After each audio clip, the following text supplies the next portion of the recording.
Bom dia. Nós entramos nessa segunda-feira numa semana que para o Estado pode ser crítica na pandemia. Ah, Além desse incentivo aí, nacional, né, da Presidência da República, com a sonegação de números da Covid, como ocorreu ontem, né? Ou seja, a questão tende a piorar se governadores e prefeitos não seguirem o bom senso, ou seja, não negarem essa orientação aí do Palácio do Planalto. Aliás, essa orientação do Ministério da Saúde ela é muito interessante, porque os números, o Ministério da Saúde não tem números, os números são dos estados. Né?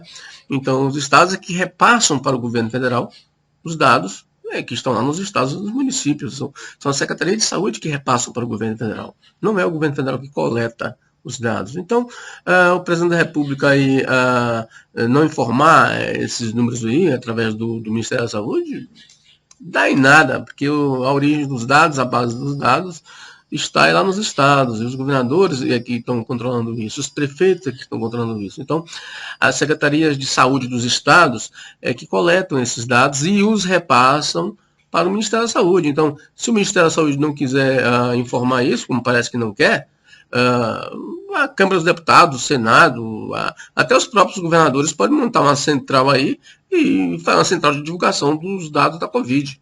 E por que é importante esses dados? Porque desses dados, eles alertam a população para a gravidade da situação e também eles servem para ver a quantidade de leitos que precisa, né? Medicamentos. Né?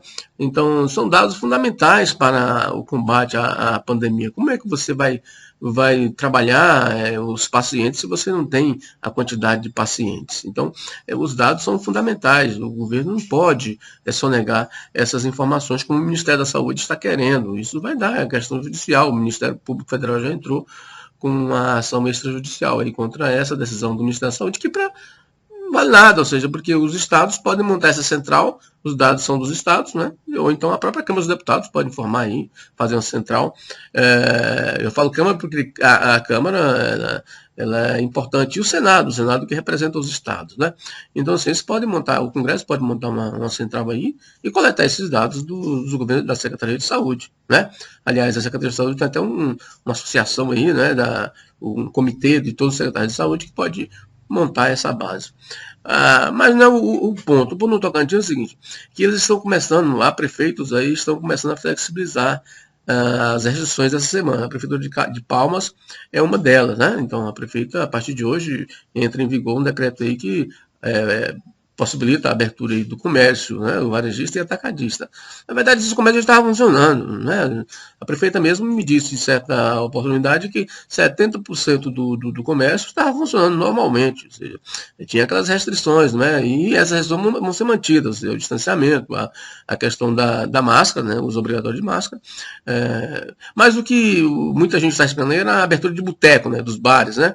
E a prefeita não abriu bares, né? Mas ainda que tenha aí empóriozinhos aí vendendo bebida alcoólica e as pessoas bebendo aí na entrada aí dos estabelecimentos. Isso é praticamente todas as quadras de Palmas, isso está ocorrendo aí. A fiscalização da prefeitura não tem agilidade o bastante para multar aí esses estabelecimentos, porque é uma irregularidade. Né? As pessoas vão para a porta o bar está fechado, mas as pessoas compram a bebida no estabelecimento e ficam bebendo ali na porta do estabelecimento, fazendo grupinhos. Isso está regra geral aí na capital. Mas o problema é o seguinte, no estado do Tocantins, a Covid está em alta. Né? A Covid está em alta.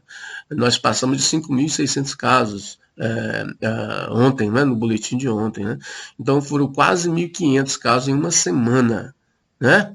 Nós estamos aí com 99 óbitos. Então está em subida a questão da Covid no Tocantins. Araguaína é uma situação preocupante sob todos os pontos de vista. Né? Araguaína praticamente dobrou o número de casos em uma semana. Né? Então, isso merece, evidentemente, uma atenção especial do governo do Estado. E Araguaína também está flexibilizando, né? Bares aí, comércio de forma geral, mesmo estando nessa situação. Né? uma situação muito preocupante, a situação de Araguaína, que merece um tratamento mais incisivo do governo do Estado, né? E um convencimento do prefeito Ronaldo Dimas para que tome medidas mais enérgicas nessa questão, porque ela está crescendo, ela teve nessa semana 3 vezes o número de casos que teve Palmas, e Palmas tem 2 vezes a população de Araguaína. Então a proporção ela é muito grande, essa proporção, ou seja, nenhuma semana, de domingo da semana passada para ontem, o número de casos de Araguaína foi o triplo do número de casos, a proporção 3 vezes mais que os casos registrados na capital na mesma semana. Então, essa situação ela tem que ser combatida de forma mais dura, porque senão isso se espalha pelo estado, não é?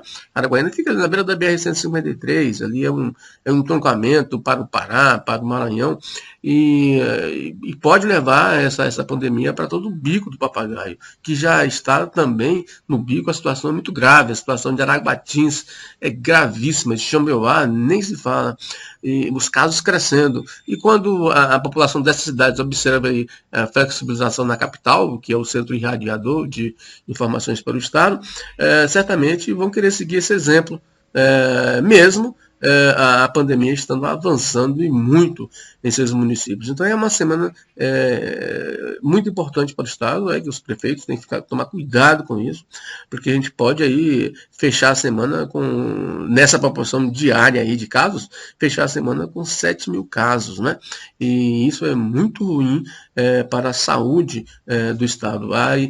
E isso sem contar que o governo não está recebendo verba do governo federal. O governo federal tem 2 meses, quase 2 meses, que promete ajuda aos estados, e essa ajuda não sai, né? Então agora mandou-se a semana passada uma outra MP para regulamentar uma lei que já tinha sido sancionada. Então isso vai demorar mais uma semana ou 2 semanas para liberar esses recursos. E aí o Estado tem que fazer o quê? Pegar recursos ordinários, né, da receita corrente, para aplicar no sistema de saúde pública, que está aí com a lotação aí de 60% de ocupação hospitalar. Se todos esses casos que estão sendo registrados, pelo mesmo percentual deles, for para os UTIs, o Estado quebra, não tem como atender esses pacientes no mesmo nível, ou seja, enquanto o número de casos cresce aí geometricamente, o número de leitos está parado, né? Não aumentou o número de leitos, né, nas UTIs, então, e os casos estão aumentando assustadoramente, né? Já estamos com mais de quase 6 mil casos no estado, deve chegar hoje aí a 6 mil, algo próximo de 6 mil casos. Então, é uma semana muito preocupante, porque há essa combinação de aumento de casos, aumento diário de casos e mortes, né? E a falta de leitos, né? Os leitos não estão aumentando nessa mesma proporção. Então, essa curva aí, ela vai chegar aí, talvez essa semana, tomara que não. Mas os governos devem ficar espertos, e as prefeituras também, com a possibilidade do avanço desses números, mais ainda agora com essa informação de que prefeitos estariam querendo flexibilizar as medidas de restrição, mesmo com esse avanço geométrico do número de casos da Covid-19 no estado, não é verdade? Bom dia para você.